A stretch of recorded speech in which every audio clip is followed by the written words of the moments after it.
बिस्मिल्लाहिर्रहमानिर्रहीम। अस्सलाम वालेकुम नाज़रीन, प्रोग्राम खबर के साथ मैं हूं आपका मेज़बान डॉक्टर बुलंद इकबाल। नाज़रीन, प्रोग्राम में आज सबसे पहले हम बात करना चाहेंगे पंजाब में वज़ीर आला के इलेक्शन के हवाले से। पाकिस्तान तहरीक इंसाफ ने सुप्रीम कोर्ट से रिजू कर लिया है और पीटीआई ने पंजाब में धांधली के सरकारी ऐलान पर सुप्रीम कोर्ट में तौहीन अदालत की दरख्वास्त दायर की है।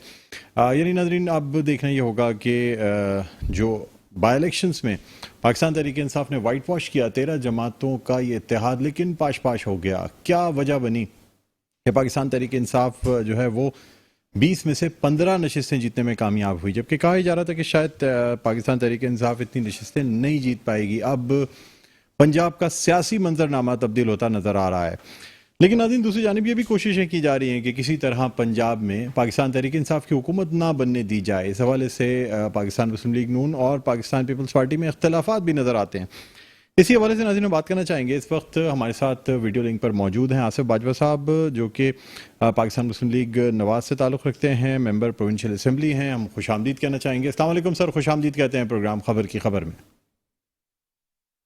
सर जी सर, आपसे जानना चाहेंगे कि अब पंजाब में सियासी सूरत हाल तब्दील होने जा रही है। जो आइनी बहरान था उसका भी शायद खात्मा हो जाए, लेकिन कुछ नए बहरान जन्म ले रहे हैं। एक तरफ गवर्नर राज लगाने की भी बात की जा रही है, दूसरी जानिब ये भी कहा जा रहा है कि शायद पाकिस्तान तहरीक इंसाफ के जो अराकीन हैं वो परवेज़ इलाही का साथ ना दें और कुछ अराकीन जो है वो बैकआउट हो जाएं, इस्तीफ़ा दे दें। क्या कहना चाहेंगे इस हवाले से?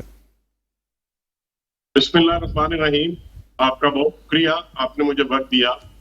गुजारिश यह है कि सारी की सारी सूरत हाल आपने अपने इंट्रो में ही क्लियर कर दी है। इसका मतलब यह है कि आपकी बड़ी गहरी नजर है मामला के ऊपर। तो मैं ये समझता हूं कि जिस तरीके से आजकल चहमगोइयां की जा रही है कि देखिए, पंजाब में पाकिस्तान तहरीक इंसाफ की गवर्नमेंट थी और उन्होंने 4.25 साल तक एक डमी वजीर आला को वहां पे रखा और किसी अपने एक्टिव मेंबर को चीफ मिनिस्टर बनाने की जरूरत नहीं की।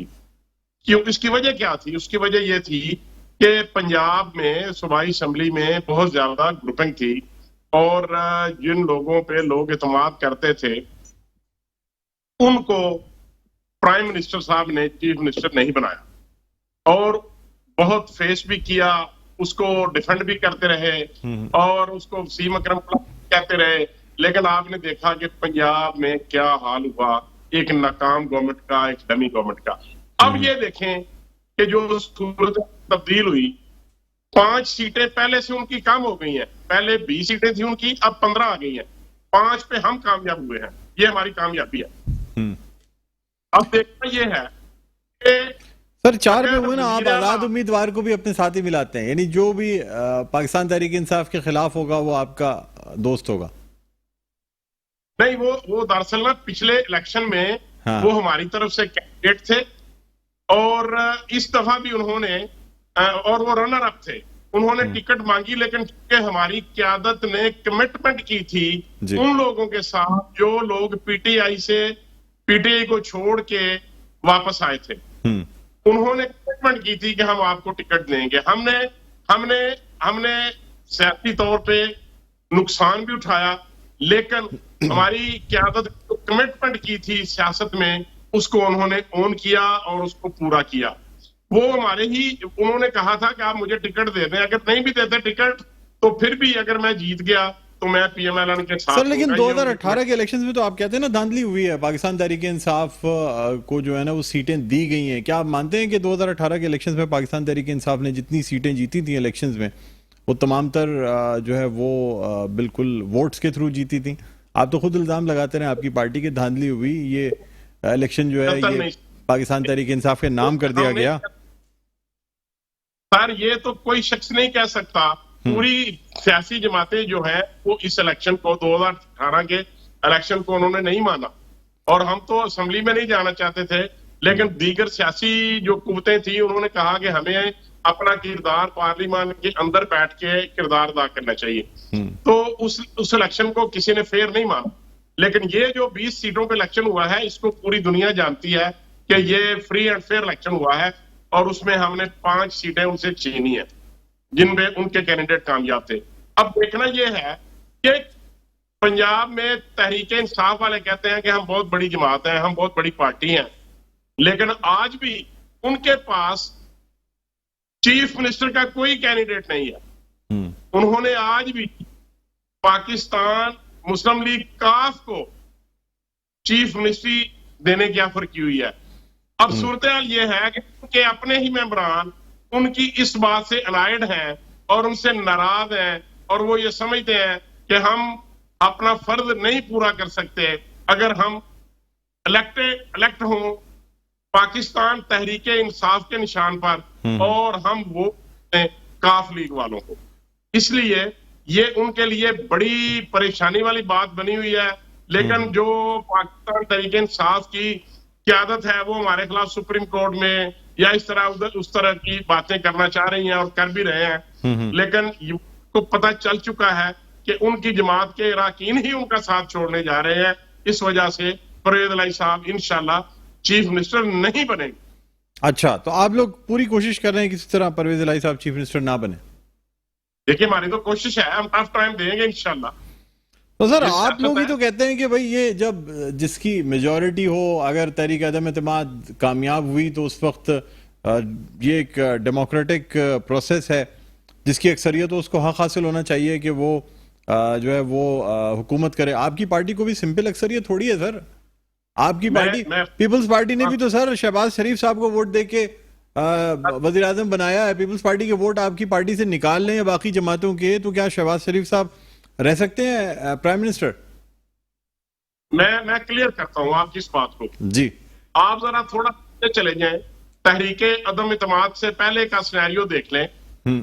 जितने वोट कोलिजन पार्टीज के थे, जितने वोट पाकिस्तान तहरीक इंसाफ के अलावा जितने वोट तहरीक इंसाफ को मिले हुए थे, जो उनकी इत्तेहाद बातें थी, वही आज हमारे साथ है। जी जी। कोई एक नहीं है जो हमने नया बंदा लिया हो या किसी ने हमारा साथ छोड़ा हो। अगर वही लोग इमरान नियाज़ी साहब के साथ हों तो वो मुहिब्बे वतन है। अगर वही लोग पाकिस्तान मुस्लिम लीग नून के साथ हों या पीडीएम के साथ हों तो वो क्या है? वो गद्दारे वतन है, वो चोर है, वो डाकू है, वो गद्दार है। आसिफ बाजवा साहब, अब आप समझते हैं कि अखलाकी जवाब, सियासी जवाब रह जाता है आपकी पार्टी के पास वफाक में हुकूमत करने का, जबकि ना आपकी पंजाब में अक्सरियत, ना केपीके में अक्सरियत, ना सिंध में अक्सरियत, ना बलूचिस्तान में अक्सरियत? सर रह क्या गया? कोई सूबाई हुकूमत आपकी नहीं होगी। आप सिर्फ, लोग ये कह रहे हैं सिर्फ शहबाज शरीफ साहब जो हैं वो फैजाबाद तक के वजीर आजम होंगे, यानी 0 पॉइंट से लेके फैजाबाद तक के वजीर आजम तो हो सकते हैं, बाकी किसी सूबे में उनकी हुकूमत नहीं होगी। तो कोई रॉकेट साइंस नहीं है, बड़ी सिंपल सी बात है। हर ईवान में उस जमात की हुकूमत होगी जिसको अक्सरियत होगी।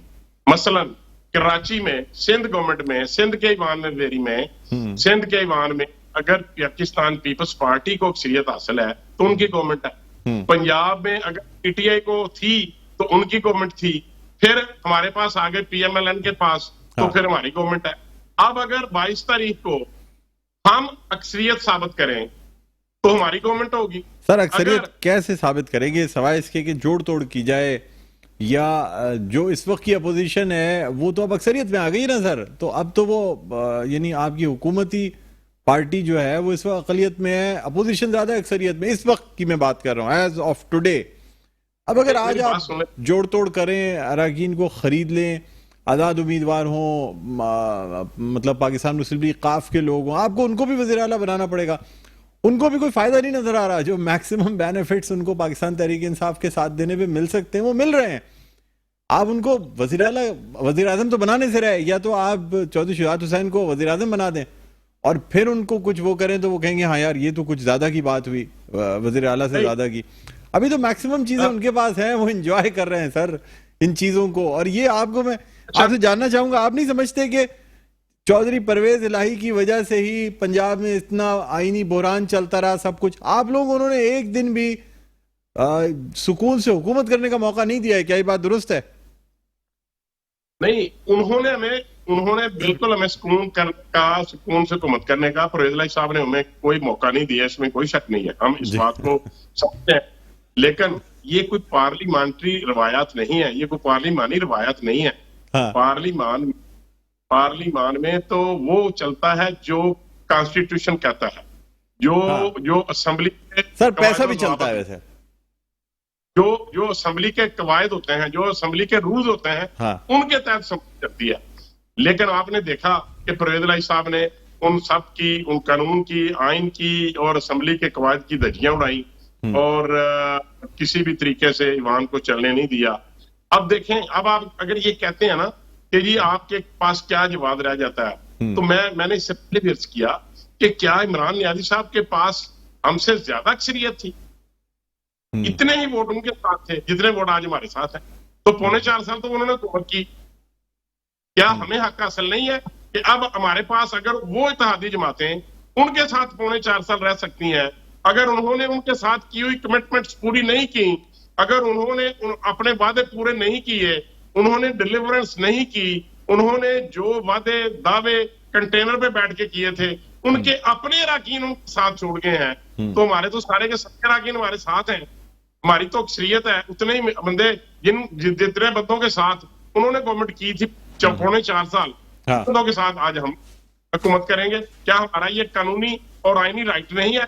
ये हमारा कानूनी और आईनी सर हक आपसे है। सवाल करना चाहूंगा, पाकिस्तान में एक कमजोर हुकूमतें कब तक बनती रहेंगी सर, जो बिल्कुल हंग पार्लियामेंट कहलाती है, जिसमें मुख्तलिफ इत्तेहादी जमातें शामिल ना हो? क्या मतलब कभी पाकिस्तान में जो है वो कोई अक्सरियती हुकूमत बन सकेगी? एक दफा PMLN की हुकूमत आई तो थी, लेकिन उसके बाद क्या हुआ हम सब जानते हैं। तो क्या कोई अक्सरियती हुकूमत बन सकेगी? देखिए मैं अर्ज करता हूँ, जो प्रोसेस है ना जी पार्लियामान का, अगर पार्लियामान अपने 5 साल पूरे करें और उसके बाद वेल इन टाइम शफाफ इलेक्शन हो, तो यकीनन कोई ना कोई वक्त ऐसा जरूर आएगा कि लोग जो हैं इस चीज को डेवलप करेंगे। जो पाकिस्तान का वोटर है वो ये देखेगा कि क्या हमें जरूरत नहीं है कि हमारी जो पार्लियामेंट है, हमारी जो पार्टी है वो इस लेवल की हो कि वो अपनी आजादी के साथ पार्लियामान में कानून साजी कर सके। तो यकीनन ये बेहतरी आएगी और मैं ये समझता हूं कि ये बेहतरी बहुत जल्द आएगी और इंशाल्लाह आइंदा जो इलेक्शन 2023 में इंशाल्लाह पाकिस्तान मुस्लिम लीग नून की जो हुकूमत आएगी वो हम इंशाल्लाह 2/3 अक्सरियत से जीतेंगे। अच्छा सर मुझे बताइएगा कि ये जो राना सनाउल्लाह साहब ने बात की कि 5-7 अराकीन इधर उधर हो जाना जो है ना कोई बड़ी बात नहीं, क्या मकसद है सर इधर उधर हो जाना? मतलब ये आपसे जानना चाहूंगा। करता हूँ, मैंने वो प्रोग्राम लाइव सुना, शादेब खान साहब साथ वो बैठे सर वजीर दाखिला अगर ये बोले ना इधर उधर हो जाना तो बड़े माने निकलते हैं सर इसके। करता हूँ, बड़े सिंपल सी और लाइटर मूड में उन्होंने बात की। उन्होंने कहा कि ये परवेज इलाही साहब जो हैं वो इस तरह कर रहे हैं और आप समझते हैं। उन्होंने कहा कि चूंकि पाकिस्तान तहरीके इंसाफ की पार्लिमानी पार्टी में दरार आ चुकी है, उनके MPs जो हैं वो इस बात पे अपनी लीडरशिप के साथ नाला है कि वो PMLN की बात नहीं करते, वो किसी दीगर जमात की बात नहीं करते। उनके अराकीन ये कहते हैं कि पाकिस्तान तहरीके इंसाफ में से क्यों आप किसी को कैंडिडेट नहीं बनाते, और इस वजह से वो लोग नाराज हैं। उन्होंने कहा अगर मैंने डायरेक्टली लाइव सुना उनका सामने बैठ के, तो उन्होंने कहा कि अगर उनके देखें, उन्होंने कहा उनकी अक्सरियत ज्यादा है। उन्होंने कहा कि उनके पास 188 मेंबरान है PTI के पास, तो राना साहब ने कहा कि हमारे पास 180 है। इसका मतलब है 8 वोटों की अक्सरियत है उनके पास। अगर 8 की बजाय 5 वोट इधर उधर हो जाए या ना आए तो फिर तो वो ढूंढते जाएंगे वजारते आला को। ये बात उन्होंने की थी और इसमें कोई धमकी है ना किसी को उठाने। उन्होंने कहा मेरे सामने, उन्होंने कहा शादेब खानजादा साहब ने कि इसका मतलब आप फिर उनके 5 बंदे उठा लेंगे। उन्होंने सवाल ही पैदा नहीं होता। राना सनाउल्लाह साहब ने कहा कि बिल्कुल ऐसी कोई बात नहीं है, हम क्यों उठाएंगे। उनके अगर अपने ही आदमी डिजाइन कर दें या वो खुद वहां पे ना जाएं तो फिर हालात अक्सर तब्दील हो सकते हैं। अच्छा सर अभी हमें ज्वाइन किया है डॉक्टर सीमा ज़िया साहिबा ने, रहनुमा हैं पाकिस्तान तहरीक इंसाफ की और मेंबर प्रोविंशियल असेंबली। उनको भी हम खुशामदीद कहना चाहेंगे। अस्सलाम वालेकुम डॉक्टर साहब, खुशामदीद कहते हैं प्रोग्राम में। जी शुक्रिया, बस मैंने अभी ज्वाइन किया, मुझे आवाज नहीं आ रही थी आप पहले। जी डॉक्टर साहब, अब हम बात कर रहे थे आसिफ बाजवा साहब से, अभी हमारे साथ लाइन पर भी मौजूद हैं और उनसे हम पंजाब की सूरत हाल के हवाले से बात करते रहे हैं। क्या समझती हैं आपके काफ लीग के चौधरी परवेज़ इलाही को जो है ना वो आसानी के साथ वज़ीर आला बनवाया जा सकेगा, या पार्टी में इंटरनली भी आसिफ बाजवा साहब भी कह रहे हैं, वैसे भी खबरें गर्दिश कर रही हैं कि आपके कुछ अरकान हैं जो नाराज़गी रखते हैं कि जी ये कोई तरीक़ा नहीं है कि हमारी मेजॉरिटी होते हुए हम एक अक़लियती पार्टी के उम्मीदवार को वज़ीर आला नामज़द कराएं। क्या कहती हैं आप? अच्छा, मैं इस बात पे आपको बड़ा क्लैरिटी से कह दूं कि हमारी पार्टी में इस चीज पे बहुत डिसिप्लिन है। खान साहब जिस चीज पे हाथ रख देते हैं ना, और उनकी लीडरशिप को, उनकी विजन को सब इतना मानते हैं। आपस में हमारे इख्तिलाफात हो सकते हैं, आपस में ज़ाहिर जमहूरी पार्टी है, हमारी सबकी अपनी मुख्तलिफ राय हो सकती है, बट फाइनल डिसीजन, और चेयरमैन साहब हर चीज सुनते हैं और इन दी एंड जो वो फाइनल डिसीजन देते हैं तो उस पर किसी की आज तक मैंने नहीं देखा कि कोई दूसरी राय होती है। खान साहब क्लैरिटी से कह चुके हैं कि वो जो उनका पहले से था प्रोग्राम चौधरी परवेज़ इलाही उन्हीं को बनाएंगे तो वही होगा। आपस में लोगों के इख्तिलाफात होते रहे, मगर इस वक्त मुझे नहीं लगता कि पार्टी अल्हम्दुलिल्लाह जिस तरह हम जिस सिमत में हैं और जिस तरह लोगों की हमें सपोर्ट है, कोई इस चीज की कोई गुंजाइश भी रहती है कि कोई कुछ और सोचे पार्टी में कि वो पार्टी से नाराज हो या पार्टी से अलग हो। उनको पता है कि आप पार्टी के साथ मुंसलिक हैं, आप लीडरशिप के साथ मुंसलिक हैं, तो आपकी सियासत है। आपने लोटो का हाल देख लिया कैसे वो दफन हो गए, मुझे तो लगता है उनकी सियासत ही दफन हो गई। तो इस वक्त मुझे नहीं लगता कि कोई भी अपने पैर पे कुल्हाड़ी मारेगा। अच्छा, यानी आप समझते हैं कि ये आसानी, लेकिन अगर इतना ही आसान आप लोग समझते तो फिर सुप्रीम कोर्ट से रुजू करने की क्या जरूरत पड़ गई इसमें? नहीं, क्या मुझे बताइए थोड़ा सा, मुझे उसके बारे में पता नहीं है। देखिए, सुप्रीम कोर्ट से रुजू किया गया पाकिस्तान तहरीक इंसाफ ने कि वज़ीर आला के इंतखाब में धांधली हो सकती है, और चूंकि राना सनाउल्लाह साहब ने भी एक बयान दिया था, उनका मकसद ये था कि देखिए 5-7 अरकान इधर उधर हो सकते हैं, इधर उधर से मतलब अपनी राय तब्दील कर सकते हैं। नहीं, देखिए बात सुनिए, हमें तो अपना हर जो एंड है ना वो सेफ गार्ड करना है, क्योंकि हमारा जो हमें अपने मकसद पे पहुंचना है। और अगर हमने किया, देखिए ये लोग तो जो नून लीग है ना, ये तो बेशक ये इनकी बेसिस ऑफ सियासत ही झूठ, धांधली, खरीदो फरोख्त, ये प्रिंसिपल बेस्ड सियासत करते ही नहीं है। तभी आज अवाम ने इनको इस तरह मुस्तरद किया है कि इनकी सियासत खत्म हो गई है, सफाया हो गया है इनका पंजाब से। और तो जाहिर है ये लोग तो है ही इसी तरह के ना, खरीदो फरोख्त और अफवाहें फैलाना और गलत किस्म की खबरों पे मुनसर करना। तो हमने तो अपने हर एंड को सेफ गार्ड करना है, वो हम करेंगे। और ये करते रहे, इस तरह की बातें चलाते रहे, अभी भी कोशिश करते रहे कि भाई किसको किधर ले जाए। मगर जिस तरह की, देखिए आज से पहले लोग ये बात समझते नहीं थे। फ्लोर क्रॉसिंग को मैं इमरान खान साहब को बहुत इस चीज पे खराज तहसीन पेश करती हूँ।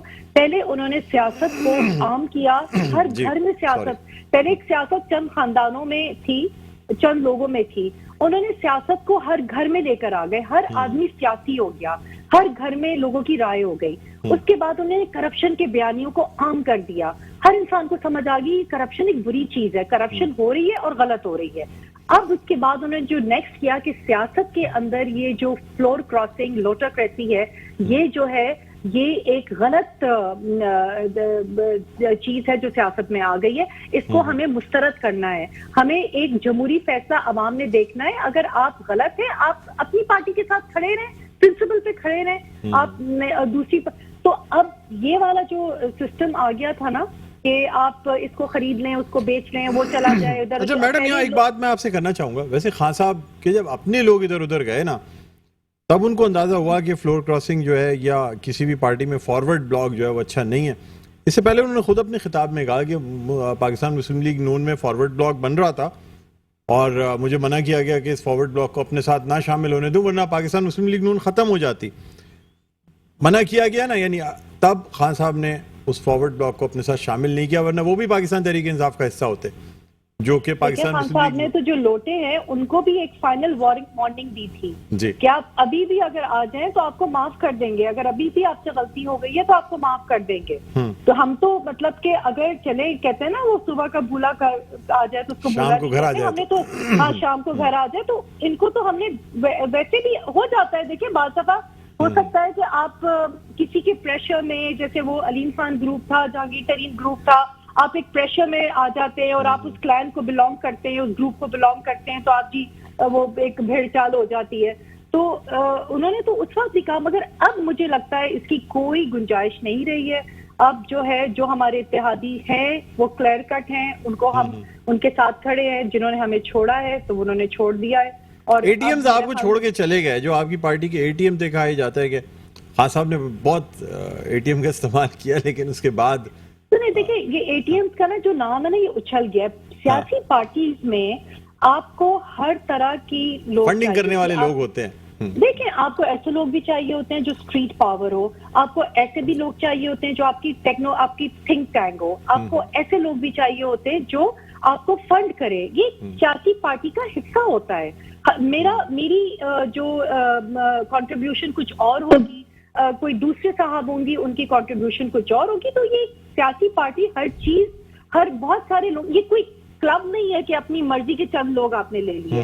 ये अवाम की रिप्रेजेंटेशन होती है और इसमें अगर हमारे पास कुछ तो ऐसे लोग, अच्छा, तो डॉक्टर साहब आप क्या जहांगीर तरीन, एक सेकंड, जो एटीएम जिनको कहा जाता था, आज मुझे बताइए, ना वो एटीएम है और ना वो लोटे हैं, मगर तहरीक इंसाफ पहले से ज्यादा मजबूत उभर के निकली है। तो ये तमाम बयानिए कि एटीएम थे और या खान साहब को डिसीजन नहीं आता, सियासत नहीं आती, ये सब का ना वो सेबार्ट हो गया है। मतलब कि हर एक जो है ना अपनी अपनी जगह, उन्होंने हर आदमी को अपनी अपनी जगह पे बिठा दिया है। तो मैडम इसका मतलब ये है कि फिर इस वक्त भी कुछ और लोगों ने जहांगीर तरीन और अलीम खान की जगह ले ली जो पार्टी को फंड कर रहे हैं? देखिए, पार्टी की फंड नहीं, ऐसा नहीं होता। अगर कहीं भी, जैसे अब हमारे इलाकों में जलसे होते हैं तो जाहिर है हम सब उस पर कंट्रीब्यूट करते हैं। तो अब क्या हम एटीएम बन गए हैं? हम अपनी पार्टी को पसंद करते हैं, फील करते हैं कि उसकी पॉपुलैरिटी होनी चाहिए और उसकी जो जो जरूरियात होती है, जो जो उस वक्त साहिब हैसियत होते हैं, दे सकते हैं, वो देते हैं। तो ऐसी बात तो नहीं है कि हम फिर एटीएम से, आप अपने घर को सजाते हैं, बनाते हैं, तो पार्टी भी तो हमारी एक माँ है, हमारा घर है, हमारी एक सियासी निजाम है। तो मुझे तो इसमें कोई चीज बुरी नहीं लगती अगर कोई फंड करता है या सपोर्ट करता है। It's a part and parcel of it. अच्छा, मुझे बताइएगा कि अब मैडम अगर पंजाब में आपकी हुकूमत बन जाती है तो फिर क्या विफाक में, जी विफाक में फिर क्या पीएमएलएन की हुकूमत चलने दी जाएगी कि चले आपको भी रिलीफ दे दिया गया, आपने अपनी पंजाब में हुकूमत बना ली, केपीके में भी आपकी हुकूमत है, तो अब इसका मतलब ये है कि ये निजाम को चलाने वाली बात हुई ना। ये कहा ये भी जा रहा है कि लगता है खान साहब इनको आराम से चलने देंगे। मैडम देखिए, जिस तरीके से वो जो जज्बात थे ना, वो जिस तरह अब कम हुए हैं, लगता है ऐसा है कि ये सिस्टम को चलाने के लिए आपको स्पेस दी गई है ताकि आपको ये फील ना हो कि एस्टैब्लिशमेंट आपके खिलाफ है। नहीं, देखिए बात सुनिए, हमारा पहले दिन से जो मौकफ था, जिसपे जब खान साहब ने नेशनल असेंबली से जब रिजाइन नहीं भी हुआ था, तो उस वक्त भी यही कहा था उन्होंने कि भाई असेंबली डिसॉल्व करो और इलेक्शंस करा दो। आज भी हमारा वही बयानिया है। आज भी सिंध, हमारी पंजाब में हुकूमत होते हुए और सूबा सरहद में हुकूमत केपी में होते हुए हमारा आज भी यही है कि साफ और शफाफ इलेक्शन कराओ, जो अवाम का जो मैंडेट है उनको वापस दो। ठीक। आखिरी क्वेश्चन आपसे करना चाहूंगा मैडम, एक लास्ट क्वेश्चन है। एक सेकंड जी। हम अगर लोग समझते हैं कि हम भूल गए हैं कि जिस तरह इन्होंने इलेक्ट्रॉनिक वोटिंग मशीन को मुस्तरद किया है, हम नहीं भूले हैं। अगर ये समझते हैं हमने ओवरसीज पाकिस्तानियों का वोट जिस तरह इन्होंने रोंदा है, हम वो नहीं भूले। और जिस तरह इन्होंने जो INF के केसेस, मैडम मुझे सिर्फ ये बता दें कि क्या पंजाब में हुकूमत बनाने के बाद आपके वजीर आला जो है वो गवर्नर को असेंबली तोड़ने की समरी भेजेंगे, केपीके और पंजाब असेंबली? आप तो चाहती है ना इलेक्शन हो जाए, 2 असेंबलीज आपके पास होंगी, आप लोग तोड़ सकते हैं, डिसॉल्व कर सकते हैं, तो क्या ये एडवाइस दी जाएगी? नहीं, हम तो वफाक पे ही प्रेशर डालेंगे। अच्छा, ठीक पे प्रेशर डालेंगे कि आप जो है आप कराएं, आप इलेक्शन की डेट दे, और उन्हीं का बनता है।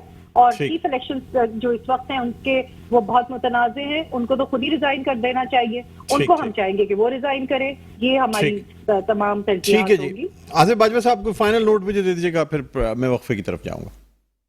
देखिए जी,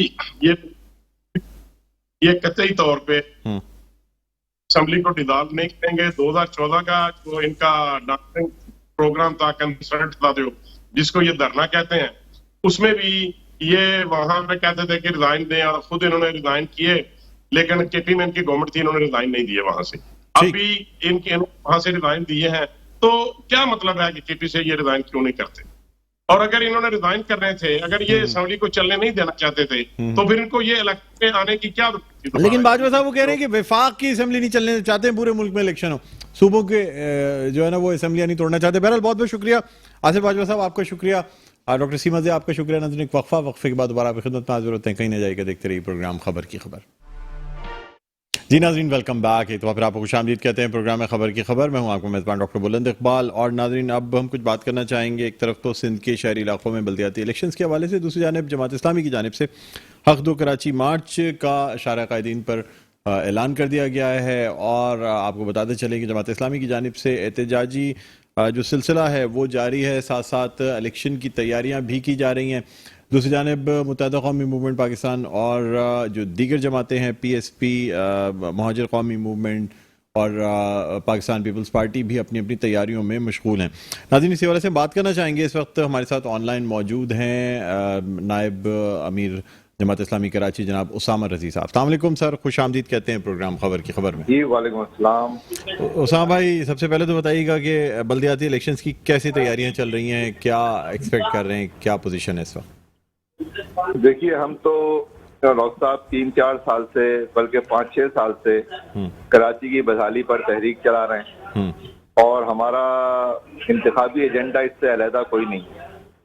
और आपके इल्म है कि इस बारिश ने जो तबाही इस शहर कराची के ऊपर मजीद फेरी है, और जिस तरह से लोग यहाँ पे हलाक हुए हैं, तो हम तो समझें कि हमारे ये इंतखाबी तहरीक क्या है, एहतिजाजी तहरीक है, और हम समझते हैं कि इंतखाब भी आवाम के इशूज़ के ऊपर ही होना चाहिए। कि सीटों की सियासत और वजारतों की सियासत और सौदागरी की सियासत और ड्राइंग रूम की सियासत, ये सियासत है जिसने इस शहर कराची को इस मुकाम तक पहुंचाया है। और जितने लोगों को इस शहर कराची ने मैंडेट दिया, वो सारे इसी सियासत के सौदागर साबित हुए। आज भी जो है वो आपके समा टेलीविजन ने यह खबर नशर की है कि 25-25 करोड़ रुपए में इस वक्त भी ये सूबाई असेंबली की सीटें बेची जा रही हैं कराची की। अच्छा। कराची के लोग हुक्मरानों के खिलाफ यहाँ बैलेट पेपर के ऊपर ठप्पे लगाते हैं, और उसके सौदागर असेंबलियों में पहुंचकर उसके 25 करोड़ और 50 करोड़ में सौदे कर रहे हैं। तो हमारी जो इंतखाबी तैयारी है वो इससे बालातर है। हम तो तहरीक चला रहे हैं, सड़कों के ऊपर बैठे हुए हैं, एहतिजाज कर रहे हैं, धरने दे रहे हैं। इंतखाबात 24 तारीख को हैं, हम 22 तारीख को फिर मार्च कर रहे हैं कि कराची को जीने का बुनियादी हक तो दे दो। अच्छा उसामा साहब, लेकिन पंजाब में आपको कोई खातिर खा कामयाबी नहीं मिली सर? कराची में डॉक्टर मैं यही तो आपसे अर्ज कर रहा हूँ कि लोग जब इंतखाबी सियासत के अंदर जब तक घिरे रहेंगे, सीटों की सियासत में उलझे रहेंगे, तो वो तो जाहिर है कि जमात इस्लामी वहाँ पे आपको उस तरह से नजर नहीं आएगी। लेकिन वो मौजू नहीं है हमारा कि वहाँ पे बहरहाल जो पेशरफ्त हुई है वो आवाम की तरफ से हुई है, वो उसमें किसी पार्टी का कोई रोल नहीं है। पंजाब में जो कुछ हुआ है वो अवाम ने करके दिखाया है, और अवाम ने इस मुल्क के करता धरता लोगों की जो तकब्बुर था उसको तोड़ा है। तो सर मुझे बताइएगा कि मतलब जमात इस्लामी तो पहले पूरे मुल्क पे फोकस किया करती थी, KP के आपका बड़ा स्ट्रांग होल्ड रहा है बाकी जगहों पे। अब ऐसा लगता है कि आपकी ज़्यादातर फोकस कराची की जानिब है, जहां आप समझ रहे हैं कि सॉफ्ट टारगेट है और इजीली यहाँ पे काम किया जा सकता है। क्या ये बात दुरुस्त है? और साहब कराची तो हमेशा से दीनी जमातों का शहर रहा है, हमारे खमीर में ये चीज शामिल है। हम तो इसी काम के लिए हिजरत करके यहाँ पर आए हैं, और हमने इस शहर कराची को, जो लोग यहाँ पर आए थे, एक छोटी सी तहसील को, एक छोटे से कस्बे को दुनिया के 5 बड़े शहरों के अंदर इस पाकिस्तान के इब्तिदाई 15 से 20 सालों में शामिल कर दिया। तो कराची के डीएनए में जो है वो मिनी पाकिस्तान है, इस्लामी और दीनी जमातें शामिल है ना। ये तो बीच में आप समझें कि वो जैसे कहते हैं ना कि बस इतनी सी खता पर रहबरी छीनी गई हमसे कि हमसे काफिले रास्ते में लुटवाए नहीं जाते।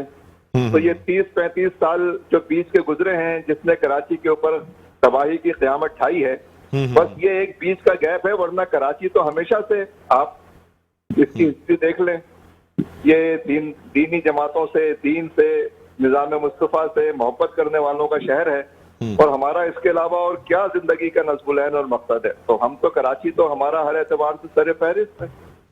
सर अच्छा, आप एहतजाज तो कर रहे हैं, अब मार्च की भी कॉल कर रहे हैं, लेकिन अब ये सर ज्यादा इंतखाबी मुहिम लग रही है, इससे कोई फायदा तो ऐसा नहीं लग रहा है कि हासिल होगा। क्या कहना चाहेंगे आप? और साहब, फायदा और नुकसान इसको छोड़ दें, फायदे और नुकसान की सियासत को। आप ये देखें कि हम फील्ड में मौजूद हैं और हम गली मोहल्लों में घूम रहे हैं, लोगों के दरमियान उठते बैठते हैं। पूरे शहर कराची की राय इस वक्त बदली हुई है और लोग हमारी इस अपील को इस वक्त बहुत ज्यादा जो है पजीराई मिल रही है कि भाई कौमी सियासत में और किसी लीडरशिप के हवाले से आप जिसके भी साथ खड़े हों, लेकिन कराची में जमात इस्लामी का साथ देना चाहिए। तो मैं समझता हूं, यानी यहाँ पर कहना यह है कि चाहे नेशनल असेंबली के लिए या कौमी सियासत में पाकिस्तान तहरीक इंसाफ या मुत्तहिदा के साथ हूं, लेकिन बल्दियाती इलेक्शन में आपको वोट दे दें। जी बिल्कुल बिल्कुल, यही बात मैं आपसे अर्ज कर रहा हूँ। ये अच्छा बयानिया लाया सर, है ये अच्छा बयानिया लाया। नहीं, ये बिल्कुल ये एक बयानिए वाली बात नहीं है, ये वक्त की आवाज है। ये बिल्कुल यानी इसमें कोई ऐसी बात नहीं है कि बनाई हुई बात है। हाँ, अगर आप यानी सियासत किसी के नाम की भी, वोट जमात इस्लामी का कीजिए, दिल गवाही नहीं देता, आप फैसला मत कीजिए इसका। ठीक है सर, ठीक है सर, बहुत बहुत शुक्रिया उसामा साहब, आपने प्रोग्राम के लिए वक्त निकाला। नाजरीन, नायब अमीर जमात इस्लामी कराची उसामा रईस साहब हमारे साथ ऑनलाइन मौजूद थे। इनका कहना ये था कि कराची को हक दिलवाने के लिए एहतजाज किया जा रहा है, एहतजाज की कॉल दी गई है। 22 मार्च को 24 को इलेक्शंस हैं और चाहे कौमी तौर पे कौमी सियासत में या शहरी सियासत में किसी को भी वोट दें, लेकिन बल्दियाती इंतखाबात में जो है ना वो जमात इस्लामी को जरूर याद रखें। बहरहाल इसी के साथ प्रोग्राम का वक्त अपने इख्तिताम पर पहुंचता है। मुझे बुलंद इकबाल को इजाज़त दीजिए, अपना बहुत ख्याल रखिएगा। अल्लाह हाफ़िज़।